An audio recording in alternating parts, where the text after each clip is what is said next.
أعوذ بالله من الشيطان الرجيم.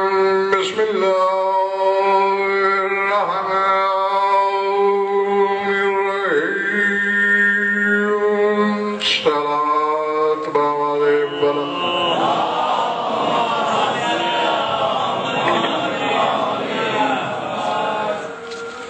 پھر بھی جو شبیلا سے مل کر بآواز بلند درود پڑھیے.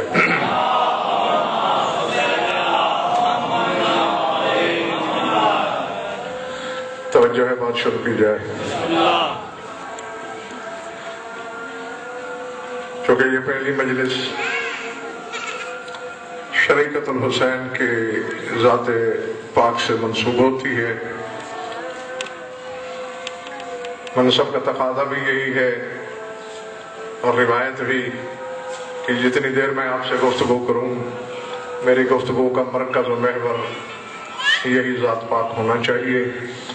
جو ارسال کروں وہ وصول کیجئے گا، ہر لفظ لوح دل پہ لکھیے گا. بات سمجھ میں آئے تو پھر اتنا بولیے گا کہ پتہ چلے میرا خطاب 14 کو ماننے والوں سے ہے، سوچنے والوں سے نہیں ہے.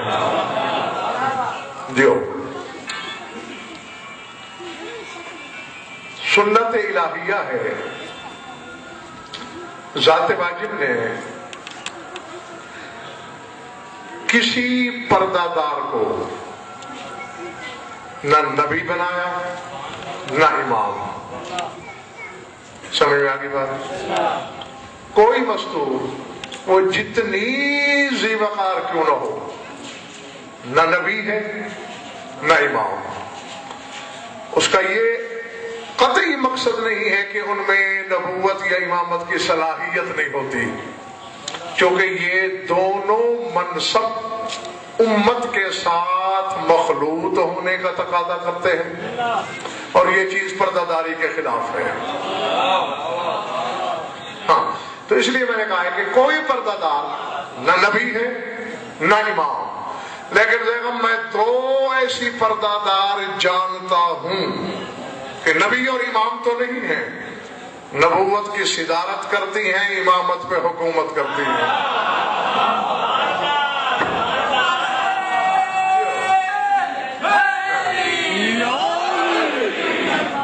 سمجھ میں آ رہی بات؟ بظاہر نہ نبی ہے نہ امام، لیکن نبوت کی صدارت اور امامت پر حکومت. اور یہ بھی امتیاز شاہ جی طلسم کبریائی ہے، یا آسان لفظوں میں کہ جسے بچے بھی سمجھے پھر یوں کہوں، یہ علی شہنشاہ کا اپنا مقدر ہے کہ ساری کائنات کی خوش نصیبیاں علی نے سمیٹ کے اپنے صحن میں رکھی ہوئی ہیں. یہ دونوں بیویاں بھی علی کے گھر میں موجود ہیں، دونوں ماں اور بیٹی، ایک بطول اور ایک یہی ذات پاک جس کا میں ذکر کرنے لگا ہوں. بطول بظاہر نبی نہیں، نبوت کو تعظیم کے لیے اٹھنے پہ مجبور کر دیتی ہے. ہاں، اور سر اٹھائیے گا.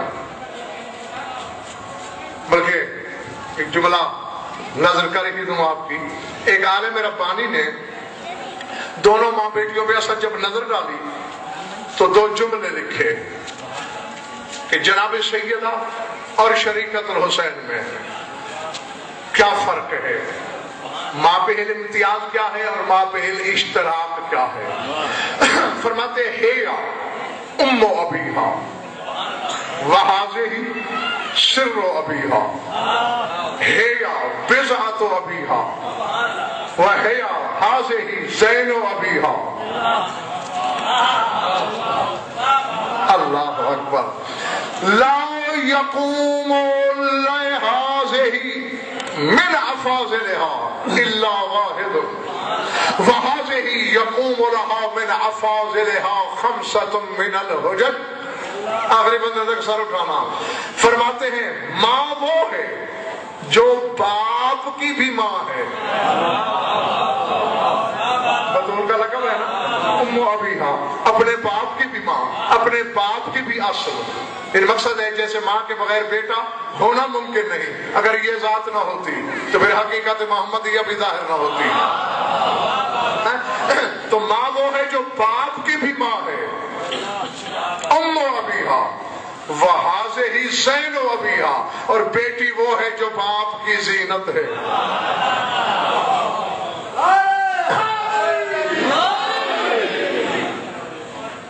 ماں باپ کی ماں اور بیٹی باپ کی زینت. ہیا بدعت ابیہا وہذہ سر ابیہا. یہاں لکھنا ہے، فرمایا ماں وہ ہے جو اپنے باپ کا حصہ ہے، اور بیٹی وہ ہے جو اپنے باپ کا راز ہے. نہیں فرق میں نے کہا ہے، اب اللہ جانے کس کے سر سے گزرتا چلا گیا ہے اور کس کے سینے دل میں اترا ہے.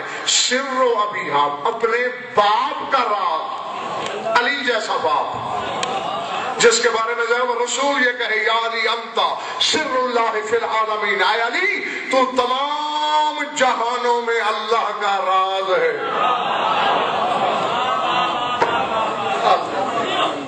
اللہ تو جو خود راز الہی ہے اس کے راز کا نام ہے زینب.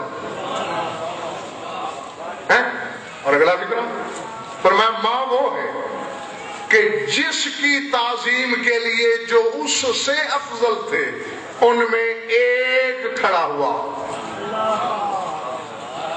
نہیں بولے بڑی بات، بطول سے رسول بھی افضل، علی بھی افضل. رسول نے تعظیم کی ہے بطول کی، علی نے نہیں.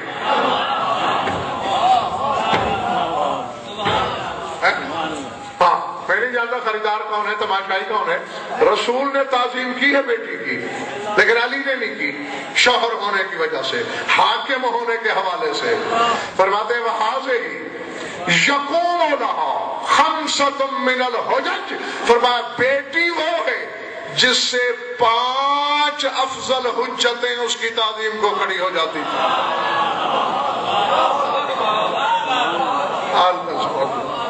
سمجھ میں آگئی بات؟ امیر کائنات سرکار حسن مجتبی، سلطان کربلا، سرکار زین العابدین، سرکار باقر العلوم، 5 نے تعظیم کی ہے بی بی کی. 5 معصوموں کا تعظیم کرنا ہی دلالت کرتا ہے کہ یقیناً 5 حقیقتوں کا جوہر چھپا ہوا ہے اس ذات میں. گھبراہٹ تو نہیں محسوس ہو رہی؟ ہاں یعنی 2 ائمہ پر بیک وقت حکمرانی، حکومت. ہو سکتا ہے آپ کو یہ چھوٹی بات نظر آتی ہو، لیکن ذات واجب کی قسم یہ عرش سے کہیں زیادہ وزنی حقیقت ہے. سید سجاد وہ امام ہے، بھئی یوں سمجھ لو کہ دوسرا علی ہے. ہاں نام بھی علی ہے، ذات میں علی ہے، صفات میں علی ہے، رفتار میں، چال میں، ڈھال میں، رنگ میں، ظاہر میں، باطن میں، علم میں، نور میں، کنہوں میں، ماہیت میں، حقیقت میں علی ہے.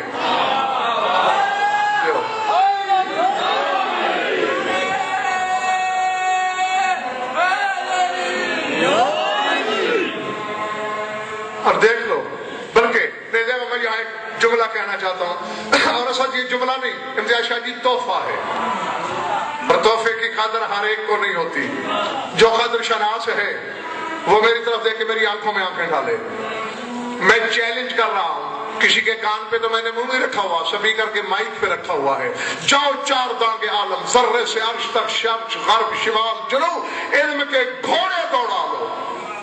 کربلا سے شام تک جہاں علی کی بیٹی نے بولنا چاہا کہیں نہیں ملتا کہ زینب نے سجاد سے پوچھا ہو کہ اجازت ہے بولوں.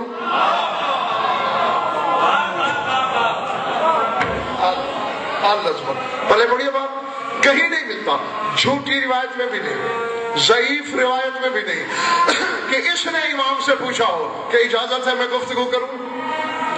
اس کے برعکس میں سینکڑوں کتابوں میں دکھا سکتا ہوں کہ جہاں سید سجاد نے بولنا چاہا تو بولنے سے پہلے کہا پھوپھی اجازت ہے گفتگو کروں؟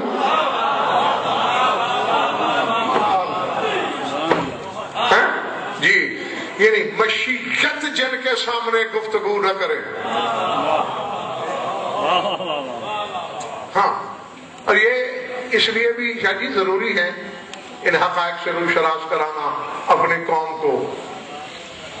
عوام تو پھر عوام ہے، بڑے بڑے علم کے دعوے داروں میں یہ بیماری موجود ہے کہ وہ اکثر رشتوں کے حوالوں سے نرم گوشے رکھتے ہیں. ایسا نہیں، اس بی بی کی عزت رشتوں کے حوالوں سے قطعاً نہیں. اگر رشتوں کے حوالوں سے ہوتی تو کم از کم علی بیٹی کے آگے کھڑا نہ ہوتا، 4 دوسرے امام تعظیم نہ کرتے، چلو زمانہ عزت کرتا. حجت خدا. بلکہ میں نے ایک جملہ کہنا ہے اور یہ بھی مجھے پتا ہے 5 بھی خریدار اگر اس جملے کے میرے سامنے نکل آئے تو میں سمجھوں گا کہ مجھے اپنی محنت کا پھل مل گیا ہے. علی کا اٹھنا ہے کیا؟ ذرا علی کو سر سے پاؤں تک دیکھتے ہیں. وجہ اللہ، عین اللہ، اذن اللہ، لسان اللہ، ید اللہ، جنب اللہ، نفس اللہ. اب جب زینب آتی ہے علی کھڑا نہیں ہو رہا، کبریائی کا بدن تعظیم کو اٹھ رہا.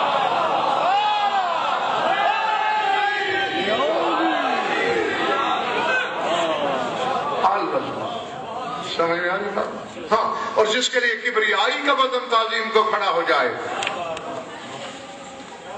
یہ رشتے کا سبب نہیں، اس ذات میں کچھ سریت ہے.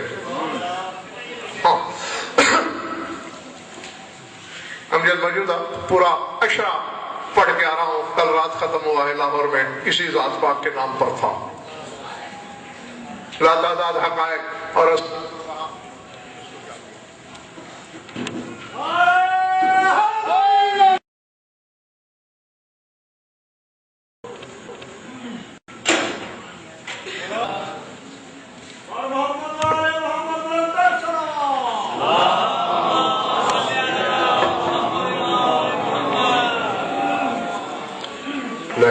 ہاں چلو آ گیا.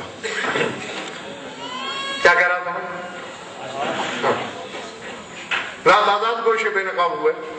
ایک مجلس میں کیا کیا کہا جا سکتا ہے، لیکن بہرحال یہ خانوادہ ایسا ہے.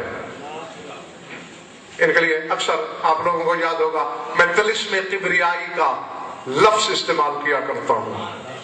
اور طلسم تو طلسم ہوتا ہے، بندے کا طلسم نہیں توڑا جا سکتا، اور جو اس کا طلسم ہو اسے کون توڑے گا؟ سر اٹھانا. ایک جملہ بتاتا ہوں. اصل بی بی کے القاب میں سے ایک لقب ہے الحیات الساریۃ للقرآن، قرآن کی جاری رہنے والی زندگی.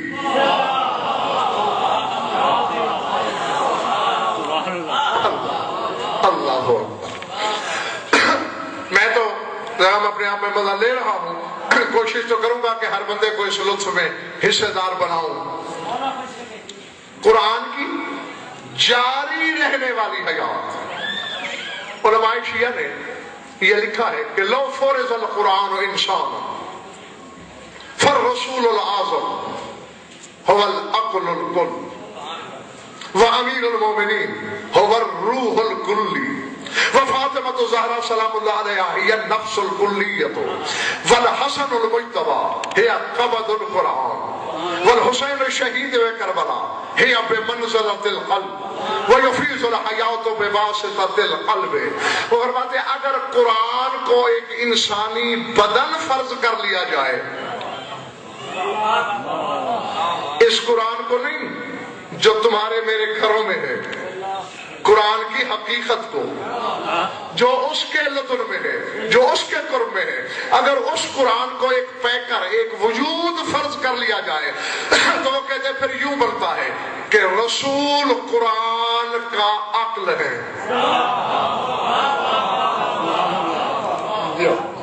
رسول قرآن کا عقل ہے اور امیر کائنات قرآن کی روح ہے.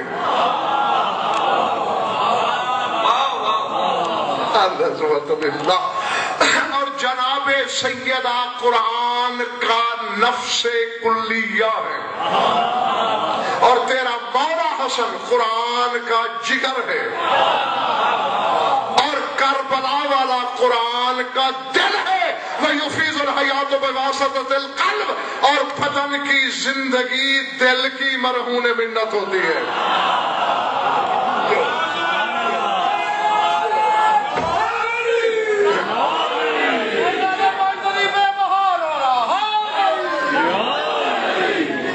بولے بڑی بات. زندگی کیا فرق دل سے ہے نا. دل دھڑک رہا ہے تو بدن زندہ ہے, اور دھڑکن رک جائے تو زندگی ختم. حسین قرآن کا آخری صفحہ لو, ٹھیک ہے نا. دل ہے. امتیاز شاہ جی یہی وجہ ہے سارے محمد, لیکن بظاہر کسی محمد نے مرنے کے بعد قرآن نہیں پڑھا, حسین نے پڑھا ہے.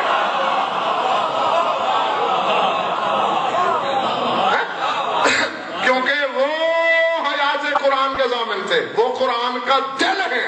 اور چونکہ زینب نے حسین کی حیات اور بقا کی ضمانت لے لی.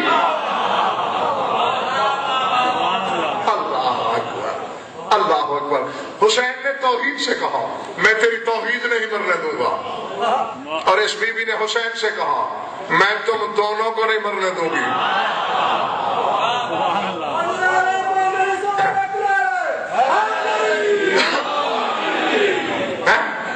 ہاں, اس لیے قرآن کی حیات ساریہ, جاری رہنے والی حیات, یہ ذات قدسی صفات ہے. آخر کوئی سبب تھا. بی بی کے القاب میں سے ایک لقب ہے امینت اللہ, اللہ کی امینہ. میں نے کہہ دیا ہے, اور آپ حضرات نے بڑی خوبصورتی سے ہضم کر لیا ہے. علم ششدر ہے یہاں. ہاں, عقل اور علم کے بدن پر لرزا ہے علی کی بیٹی کے اس لقب کو دیکھ کر. امینت اللہ, اللہ کی امینہ. اب ذرا سر اٹھانا ہے. اللہ قرآن میں کہہ رہا ہے, ابھی لے آؤ یہ سورہ نساء میں جا کے گھر پڑھ لینا, کل آ کے تائید یا تردید کر دینا. ان اللہ یامرکم ان تؤدوا الامانات الی اہلہا. فرمائے یقیناً اللہ تمہیں امر کرتا ہے, حکم دیتا ہے کہ امانتیں جب بھی دو اہل کو دو.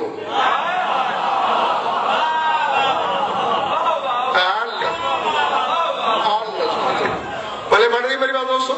ان اللہ یامرکم, اللہ امر کرتا ہے, حکم دے رہا ہے ان تؤدوا الامانات الی اہلہا, امانتیں ہمیشہ اہل کو دو. اور اب ذرا سر اٹھا کے میری آنکھوں میں آنکھیں ڈالنا. حسین سے زیادہ اس آیت کو کون جانتا ہوگا؟ چلتے وقت امامت, ولایت, نبوت کی امانتیں زینب کے حوالے کی.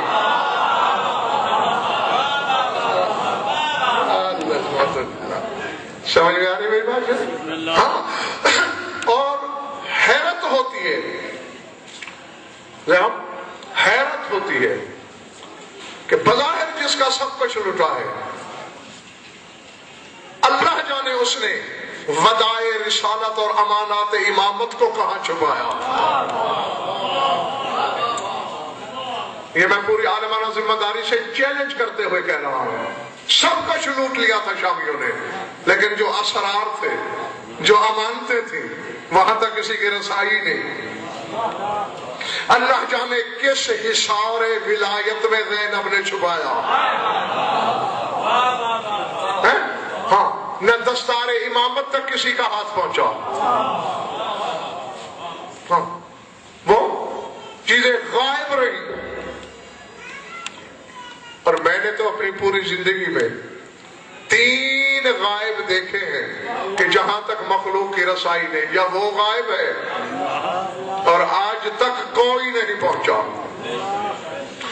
یا اس کا آخری ولی غائب ہے، آج تک کوئی نہیں پہنچا، یا زینب نے اسرار امامت کو غائب کیا؟ بینائی کی رسائی تو دور کی بات ہے، سوچ نہیں پہنچی۔ اور میں تمہیں وقت یاد دلا دوں، امانتوں میں تھا کیا؟ رسول کا پیرہن، رسول کی عبا، رسول کی قبا، رسول کی دستار، انگشتری، ذوالفقار اور تمام انبیاء ما سبق کے تبرکات، یہ امانتیں تھیں۔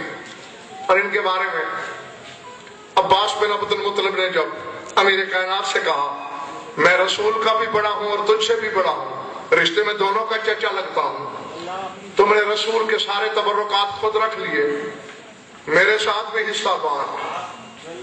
میرے مولا نے مسکرا کے فرمایا چچا جان گھبرانے کی ضرورت نہیں، آپ سارے لے جائیں۔ تبرکات منگوائے، لباس پہنایا، عبا پہنائی، تلوار کمر سے باندھی، انگشتری انگلی میں ڈالی، دستار سر پہ رکھی، فرمایا انہض الاسم اللہ، اٹھ اللہ کا نام لے کر۔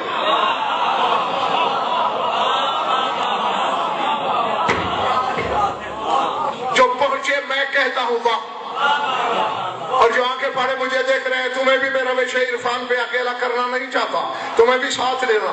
علی نے یہ نہیں کہا بیگم کہ اٹھ، انہض الاسم اللہ، اللہ کا نام لے کے اٹھ، تاکہ بعد میں کوئی جاہل یہ نہ کہے اگر بسم اللہ پڑھ لیتا تو اٹھ جاتا۔ بتا دیا کہ ہمارے تبرکات اسم اعظم سے بھی بھاری ہے۔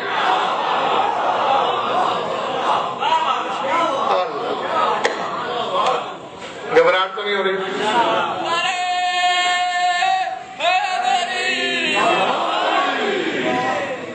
اٹھا، بیٹھے، اٹھ نہیں پا رہے، چچا جاتے کیوں نہیں؟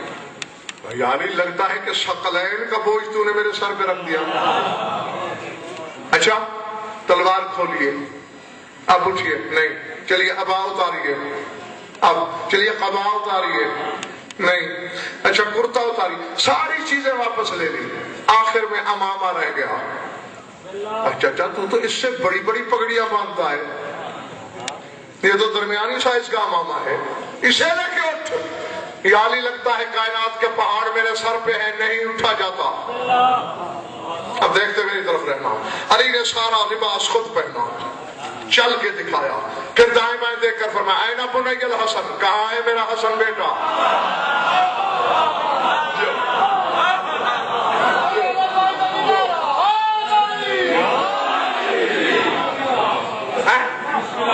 لطف کی بات یہ ہے کہ جو لباس علی کی قامت پہ پورا آیا وہ حسن کے بچپنے کے بدن پہ بھی پورا آ گیا۔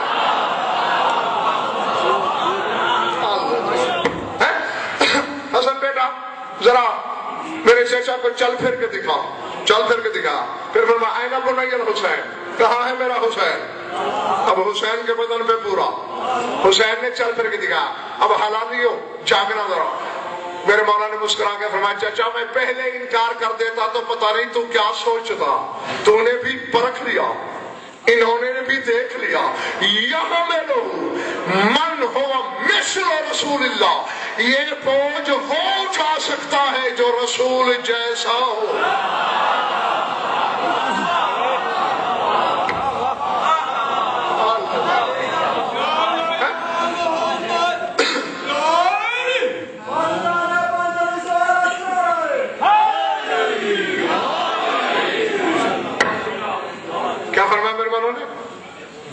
سکتا ہے جو رسول کی مثل ہو۔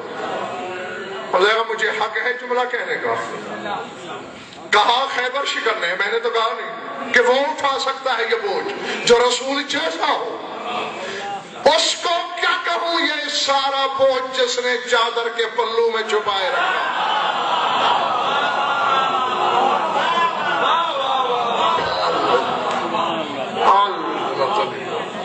پلے بڑی ہے میری بات، اللہ جانے وہ کیا ذات ہے،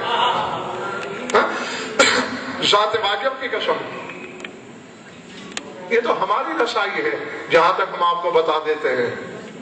کس کا جگر ہے کہ علی کی بیٹی کی حقیقت پر بات کر سکے, اس کی فضیلت بیان کر سکے. کیونکہ ہمارے ہاں سب سے بڑی چیز ادراک ہے, اور ادراک میں مدرکات سما سکتے ہیں جو عقل و ادراک سے پہلے کے لوگ ہوں.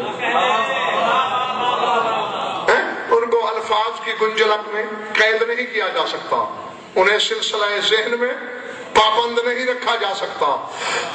بس وہ لا حد ہوتے ہیں, کیونکہ زینب حد اس کی ہیں جو لا حد ہے. پہلے بڑی میری بات یا نہیں؟ ہاں, ایک اور تحفہ دینا چاہتا ہوں اپنے سامعین کو. عرش ملکیت ہے 5 کی.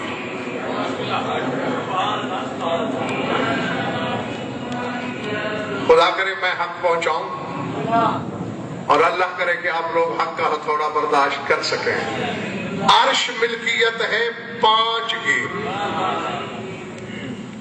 عموماً یہ تو عقل عمومی کا فیصلہ ہے, اندر کا مفتی جس گھر پہ جس کا نام لکھا ہوا ہوگا مالک وہی ہوتا ہے. اور عرش پہ کیا لکھا ہوا ہے؟ 5 نام, محمد علی, فاطمہ, حسن, حسین.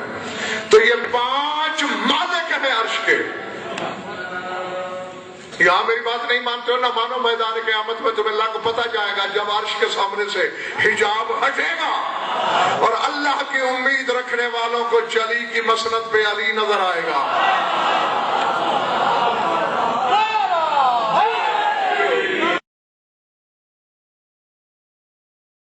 ہاں, اور وہاں بیٹھ کے میرے شہنشاہ نے فیصلے کر رہے ہیں. خود سرکار کے خطبے کا جملہ بھی موجود ہے کہ انا الحاکم یوم الدین, میں قیامت کے دن کا حاکم ہوں. ایک منافق نے کھڑا ہو کے سوال بھی کر دیا تھا, یا علی اس کو مانے حاکم یوم الدین کیا تم ہے؟ علی نے مسکرا کے فرمایا, جاہل, وہ مالک یوم الدین ہے, میں حاکم یوم الدین ہوں. ہاں, تو مان لیا آپ سب نے کہ عرش کے مالک یہ 5 ہیں, کیونکہ بڑے بھائی اللہ جسم نہیں رکھتا. اب چلیے ہم یوں منواتے ہیں فرق کہ کعبہ بیت اللہ ہے, بیت اللہ کے معنی کہ اللہ کا گھر. کبھی وہاں اللہ ملا, کعبے سے ملا تو صرف علی ملا. ٹھیک ہے نا؟ تو جس طرح یہ والا گھر اس نے ان کو دے دیا ہے, عرش بھی ان کو دے رکھا ہے.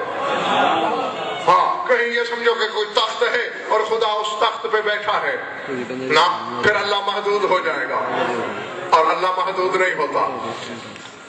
تو عرش کے مالک یہ ہے. تھک تو نہیں گئے ہو نا؟ ایک اور چیز ہے لوح محفوظ. اس کے مالک کا نام جانتے ہو؟ اگر نہیں جانتے تو آج جان لو. لوح محفوظ کی مالکہ کا نام ہے زینب.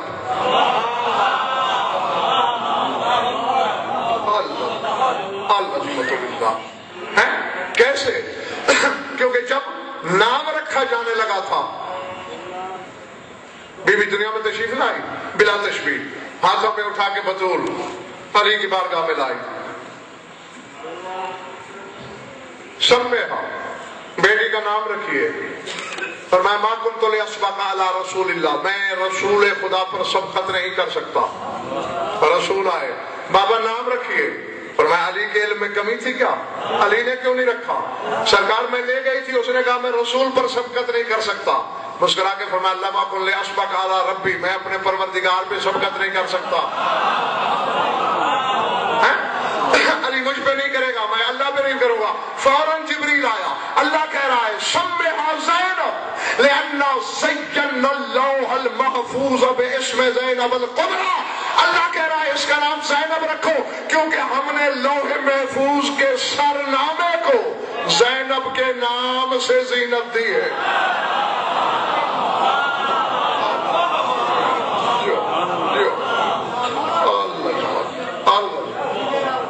سمجھ میں آگئی بات؟ عرش مزین ہے 5 ناموں سے, اور لوح محفوظ مزین ہے 1 نام سے.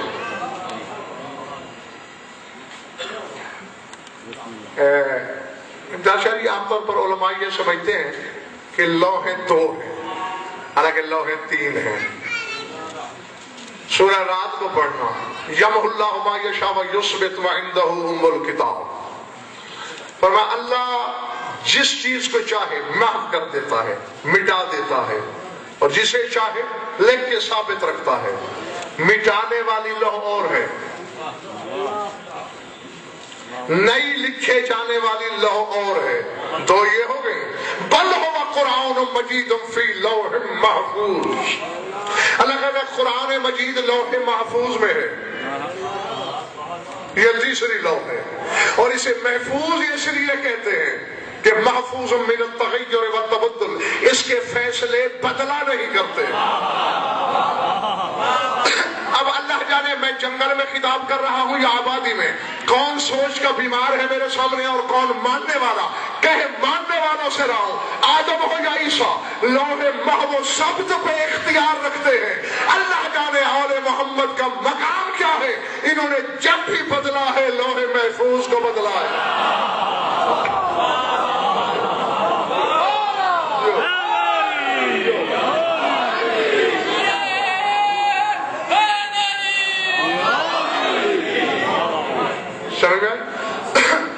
ہاں اب ذرا میری تسلی کے لیے بتا دو تاکہ میں آپ کو نتیجہ دیتے وقت جھجک محسوس نہ کروں. عرش کے مالک کتنے؟ اللہ بھلا کرے تمہارا. اور لوح محفوظ کی مالکہ ایک، شام والی. سر اٹھانا. ابھی میں نے ایسا آیت پڑھی، بل ہوا قرآن مجید فی لوح محفوظ. یہ سورہ بروج کی آیت ہے کہ قرآن لوح محفوظ میں ہے، یعنی قرآن لوحوں کے علموں کی ایک جز ہے.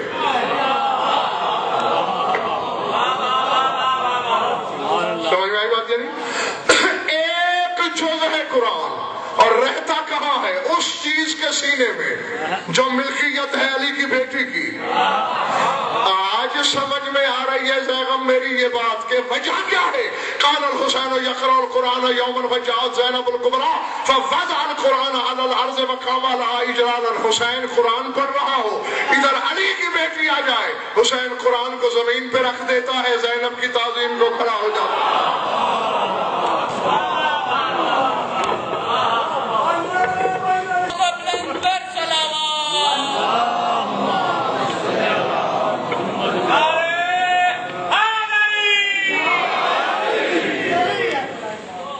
سمجھ میں آگے بات؟ چونکہ قرآن لوح کا حصہ ہے، لوح کی جز ہے، اور آنے والی لوح کی مالکہ ہے. اب سر اٹھانا. اب چونکہ عرش کے مالک 5 ہیں، ہونا تو یہ چاہیے کہ ہر مالک اپنی ملکیت پہ تصرف کرے، لیکن 5 جو ہیں کبھی لوح پہ تصرف کرتے ہیں اور کبھی لوح والی عرش پہ تصرف کرتی ہے. جی اب یعنی لوح محفوظ کے فیصلے. لیکن میں نے جس وجہ سے کرسی چھوڑی تھی، اس جملے کی عظمت کے احترام میں چھوڑی جو میں اب کہنے والا ہوں. لیکن بہرحال یہ طے ہے، اب ایک چیز کا مالک میرا کوئی برخوردار ہے، میرا عزیز ہے. حق کے تصرف تو میں رکھتا ہوں کہ اسے استعمال کر لوں، لیکن اخلاقیات اور وفاداری کا تقاضا ہے کہ مالک سے پوچھ لوں میں تیری فلاں چیز استعمال کرنے لگا ہوں. وہ روکے گا نہیں میرے احترام میں. اب اللہ جانے کون کیا سمجھے گا. لوح محفوظ کی مالک ہے علی کی بیٹی. اب علی لوح محفوظ کا فیصلہ بدلے یا حسین راہب کو ان لکھے بیٹے دے، پوچھنا زینب سے ضرور پڑے گا.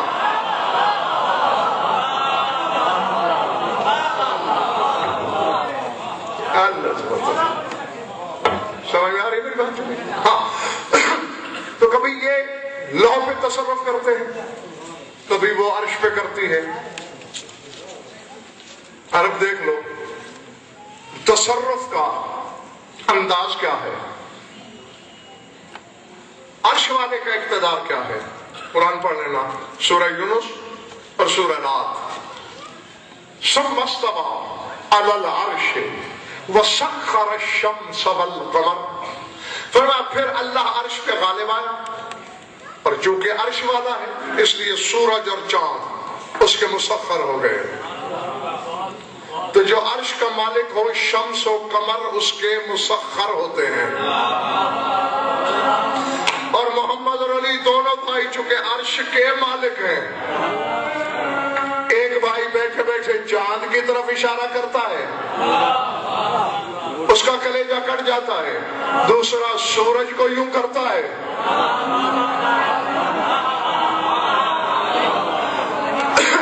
دیوار مغرب کی اوٹ میں چھپا ہوا عصر تک پلٹ آتا ہے۔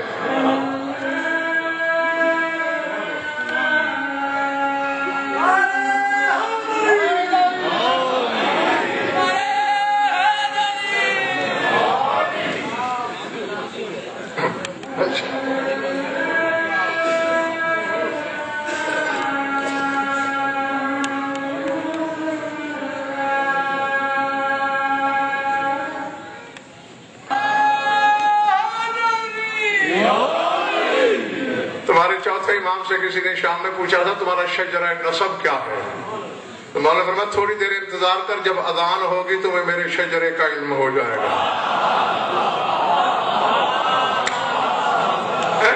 ہاں، حسین کے بیٹے نے فتویٰ دیا ہے کہ اذان ہمارا شجرہ ہے، اور یہ تم گھر میں جا کے میرے بزرگوں، بھائیوں، عزیزوں سوچنا ضرور، جن کے شجرے کے بغیر تم نماز کی طرف بلا نہیں سکتے، ان کے ناموں کے بغیر پڑھ کیسے لیتے ہو؟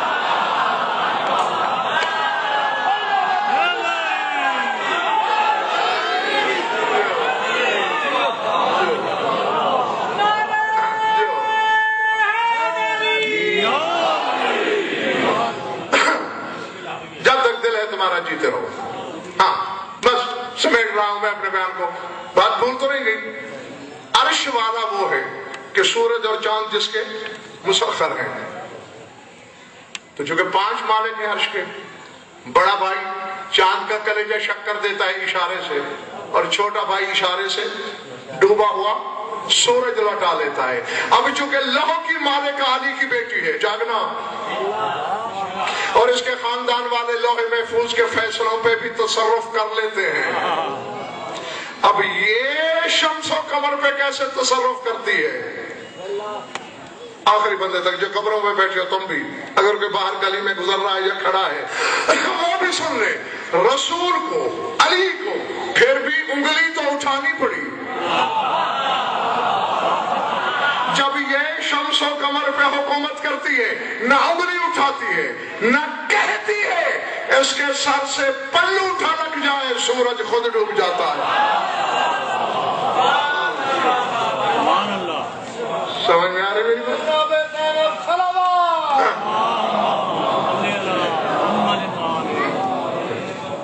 اور یہ زمانے کو بتانے کے لیے تھا کہ پردہ دار تو اتنی بڑی ہے کہ جس کو آسمان والے بیریدہ نہیں دیکھ سکتے۔ امت کو حیا ہونا چاہیے کہ اس کی چادر قیمتی کتنی ہے، اس کے پردے کا مقام کیا ہے۔ اور یہ بس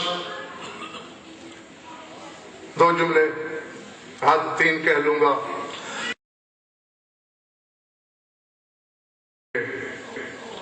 کہیں نہ کہیں علی کی بیٹی بھی موجود ہے، کیونکہ یہ ہو ہی نہیں سکتا۔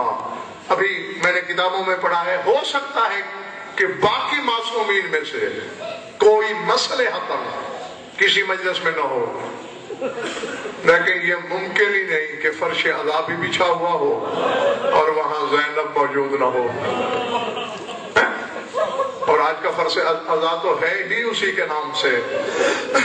یقیناً آج کربلا والے نے بھی تم سے، اکبر کے بابا نے بھی تم سے اپنی بہن کا پرسہ لینا ہے۔ یعنی جس معصوم کا جو اللہ نے خاصہ رکھا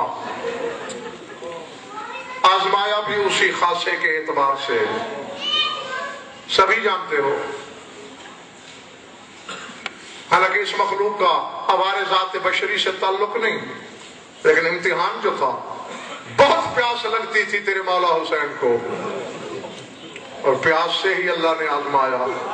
اور جس بی بی کا میں نام لے رہا ہوں، یہ دائیں بائیں عباس کے علم ہیں، ان کے پھریروں میں ہاتھ ہے۔ میں نے کتابوں میں پڑھایا، بھی 2 سال کی تھی،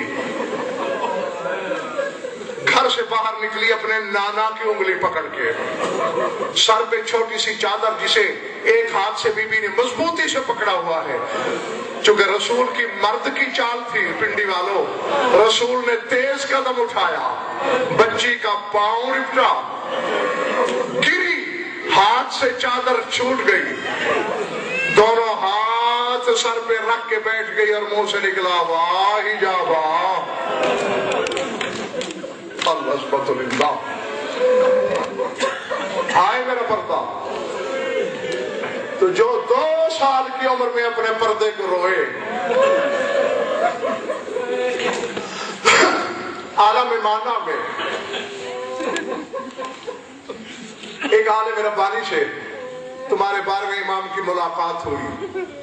اس نے کہا مولا آپ کی زیارت ناہیہ مجھ تک پہنچی ہے، جس میں آپ نے یہ فرمایا ہے کہ لَأَنْدُبَنَّ لَكَ صَبَاحًا وَمَسًا وَلَأَبْكِيَنَّ لَكَ بَدْلَ الدُّمُوعِ دَمًا، کہ اے جد مظلوم میں صبح و شام نوحہ پڑھتا ہوں اور پانی کے بدلے خون روتا ہوں۔ مولا آپ حسین کی شہادت پہ خون روتے ہیں؟ فرمایا لو کان الحسین حیا لبقى دما عیضا، اگر میرا دادا حسین زندہ ہوتا تو وہ بھی خون روتا۔ تو پھر عباس کے شانوں کو روتے ہیں؟ فرمایا لو کان العباس حیا لبقى دما عیضا، اگر عباس زندہ ہوتا وہ بھی خون روتا۔ تو پھر اکبر کی برچھی کو روتے ہیں؟ فرمایا اکبر زندہ ہوتا تو وہ بھی روتا۔ تو پھر مولا روتے کس کو ہیں؟ فرمایا تو خود فیصلہ کر لے، زینب کو جا، بازار کو جا، اور خالی بازار نہیں گئی، سر ننگے جانا کو جا۔ زینب کی بے رضائی نے ہم سب کو خون رلایا۔ العظمت للہ۔ اور میں نے غالباً آپ حضرات کو بتایا ہے کہ پھپھیوں کو شام سے واپس مدینے پہنچا کے سید سجاد مدینے خود نہیں رہے تھے، مدینے سے کئی میل باہر خیمہ لگا لیا تھا امام نے، وہاں بیٹھ کے کبھی بابا کو روتے، کبھی عباس کے کٹے ہوئے بازوؤں کو روتے، کبھی اکبر کی برچھی، اور بیٹھے بیٹھے ہتھیلیاں ٹیک کے کربلا کی طرف دیکھتے، اکبر میں تیرا سینہ چومنے آ رہا ہوں، چچا میں تیرے کٹے ہوئے شانے چومنے آ رہا ہوں، بابا میں تیرا زخمی بدن چومنے آ رہا ہوں۔ ایسے 25 پیدل سفر کربلا کے کیے ہیں تیرے خون رونے والے امام نے۔ بات سمجھ میں آ گئی تو عبادت کے لیے بہت کافی ہو جائے گی۔ کئی مرتبہ جناب باقر آئے، بابا مدینہ پہلے کون سا آباد ہے؟ آپ نے بھی جنگل میں ڈیرا جما لیا۔ کہا باقر میں نہیں جا سکتا، کہیں تیرے دادا کی خالی مسند، کہیں عباس کا خالی حجرہ، کہیں اکبر کی خالی کرسی۔ واپس آئے، اسی شام والی بی بی سے مشورہ کیا، ساری چیزیں لپیٹ کے ایک الگ حجرے میں رکھ دی، پھر واپس گئے۔ جو رونے آیا ہے وہ دیکھ کے میری طرف، بابا میں نے تیری پھپھی کے حکم سے ساری نشانیاں ہٹا دی ہیں، اب تجھے کچھ یاد نہیں آئے گا، واپس چل۔ پنڈی والوں سجاد کی سرخ آنکھوں کی قسم، پہلے بیٹھ کے رو رہا تھا، پھر کھڑے ہو کے سجاد نے ماتم کیا۔ کہا باقر مجھے لے جانے تو آئے ہو، ایک وعدہ کر کے لے چلو، میں گھر چلتا ہوں، زینب میرے سامنے نہیں آئے گی۔ جب بھی پھپھی میرے سامنے گزرے گی مجھے بازار کا منظر یاد آئے گا، مجھے پھپھی کا ننگا سر یاد آئے گا، مجھے بازار میں پتھروں کی بارش یاد آئے گی۔ اللہ اکبر، العظمت للہ۔ اب باری مجلس یہی ایک لفظ کہنا چاہتا ہوں، یقیناً دل دکھیں گے تمہارے، کہ میرے ہاتھ جڑے ہوئے ہیں، تمہاری قوم کا چھوٹا سا خادم ہوں، معاف کر دینا، گواہ میری وہی بی بی ہے جو پردے میں پتہ نہیں اس طرف ہے یا اس طرف ہے، اس کی ہم سب پہ نظر ہے۔ یقیناً جناب باقر جانتے تھے تمہیں رلانے کے لیے پوچھا، بابا پھپھی کو ہر وقت بہت روتا ہے وجہ کیا ہے؟ کہا باقر تو تو میرا رفیق سفر ہے، تو تو میرے قید کا ساتھی ہے، کربلا سے شام تک مجھ پہ کتنے ظلم ہوئے۔ اب میں پھر ہاتھ جوڑ رہا ہوں، بابا اتنے تازیانے لگے تیری پشت کے گوشت کا قیمہ بن گیا۔ اب نہیں، ہاتھ میں نے اگلے فکرے کے لیے جوڑے ہیں، بابا اتنے تازیانے شمر لئی نہ تجھے مارے تیری پشت کے گوشت کا قیمہ بن گیا۔ کہا باقر بیٹے اتنے تازیانے کھا کر میں پھر بھی پشت کے بل سو جاتا ہوں، میری پھپھی جب سے شام سے واپس آئی ہے علی کی بیٹی پیٹھ کے بل زمین پہ نہیں سو سکی، اللہ جانے زینب پہ کیا قیامت گزری۔ اللہ اکبر، العظمت للہ۔ میں دعائی دے سکتا ہوں کہ جو جو آنکھیں اس غم میں روتی ہیں، خدا کرے کبھی کسی غم میں اشک بار نہ ہوں۔ بس ختم کر دیا ہے میں نے، اتنے ستم سہنے کے باوجود زندگی میں یا حسین پر روئی ہے ذات واجب کی قسم، یا جس کو حسین رویا ہے اس یاد میں اپنے سگے بیٹے کو نہیں روئی۔ کتابیں پڑھ کے دیکھ لو، ہاں، حتیٰ کہ حسین نے کہا بہن تیرے بیٹے زین چھوڑ کے گر پڑے، بھیا تو راضی ہے ان سے؟ میں تو راضی ہوں، تو روتی کیوں نہیں؟ میں نے تجھے بیٹوں کی شہادت کی خبر دی ہے، کہا میں نے تیرا صدقہ سمجھ کے بھیج دیا تھا، صدقے پہ رویا نہیں کرتے۔ میں نے اپنی اماں سے وعدہ کیا تھا کہ سوائے حسین کے میری آنکھ کسی کو نہیں روئے گی، حسین کو روتی رہی۔ العظمت للہ۔ کتابیں پڑھ کے دیکھو، سنی سنائی روایات پڑھنے کی غضن پر کو عادت نہیں، جو روایات اہل بیت کا تقاضا ہے جو کتاب میں دیکھتا ہوں وہی آپ تک پہنچا دیتا ہوں۔ یہ شام میں علی کی بیٹی کو موت کیوں آئی؟ یہ عباس کے علم کے پھریرے میں ہاتھ ہے، بی بی نے موت مانگی ہے، زینب نے موت مانگی ہے۔ پڑھو کتابیں، تحقیق کرو۔ جناب عبداللہ بن جعفر طیار بیمار ہو گئے، اس وقت کے طبیبوں نے جواب دے دیا کہ شاید جان نہ بچ سکے، مصلی بچھایا علی کی بیٹی نے، چادر تطہیر کے پلوں سے ڈھانپ کے دونوں ہاتھ بلند کیے، کہا مارنے والے تو نے میرے بھائی کو اپنا محسن مانا، میرے بھائی نے مجھے اپنی محسنہ کہا، میں تیری ذات پہ احسان نہیں جتا رہی، اگر میرا کوئی حق بنتا ہے مجھے عبداللہ سے پہلے موت دے، کیوں میرا وارث ہے، میری زندگی میں مر گیا شرعاً مجھے رونا پڑ جائے گا اور میں اپنی ماں سے شرمندہ ہو جاؤں گی۔ میں نے اپنی ماں سے وعدہ کر رکھا ہے سوائے حسین کے میری آنکھ کسی کو نہیں روئے گی، اور ویسے تو پالنے والے جو زخم میرے حسین کو لگا وہ زینب کے بدن پہ لگا، اور میں موت نہیں چاہتی، شہادت چاہتی ہوں۔ اور خدا کی قسم جو کتاب کی روایت ہے اگر پڑھ دوں یا تمہارے کلیجے پھٹ جائیں گے یا میرے گلے پڑ جاؤ گے۔ بہرحال شہادت بھی منہ سے مانگی اور اس طرح مانگی، روایتیں دو ہیں۔ بعض علماء نے لکھا کہ وہاں ضرب لگی علی کی بیٹی کو جہاں 19ویں رات علی کو لگی۔ العظمت للہ، العظمت للہ۔ کیونکہ تاریخ میں یہی ہے کہ یہ دعا مانگ کے اٹھی اور ساتھ ہی اس باغ میں چلی گئی جس درخت کے ساتھ حسین کا سر لٹکایا گیا تھا۔ تازہ حسین کے خون کی خوشبو آ رہی تھی۔ فَأَوْتَنَقَتْ بِالشَّجَرَةِ بِلَا تَشْبِيهٍ، درخت میں باہیں ڈالی، بھیا لگتا ہے کہ ابھی تیرا سر یہاں آویزہ کیا گیا ہے، بھیا اب زینب کا دل بہت بےتاب ہے، کیوں نہیں بلا لیتے زینب کو اپنے پاس؟ اس باغ حسینہ کا نوحہ کیا، باغ کا جو مالی تھا حرام زادہ، دشمن آل محمد تھا، اس کمینے کے ہاتھ میں بیلچا تھا، بس اس سے زیادہ میں تمہیں کچھ نہیں کہہ سکتا۔ بعض علماء لکھتے ہیں جہاں ماں کو تاک کی ضرب لگی وہاں اس حرامی نے ضرب ماری، وہ حسینہ کر کے زینب زمین پہ گری۔ ادھر مدینے میں زلزلہ آیا، بقیہ سے بطول نے رو کے کہا حسن بیٹے بہن پہ کی مدد کو پہنچو، بابا محمد مصطفیٰ میری زینب شام میں گر پڑی، یعنی نجف چھوڑ کے میری زینب زخمی ہو گئی۔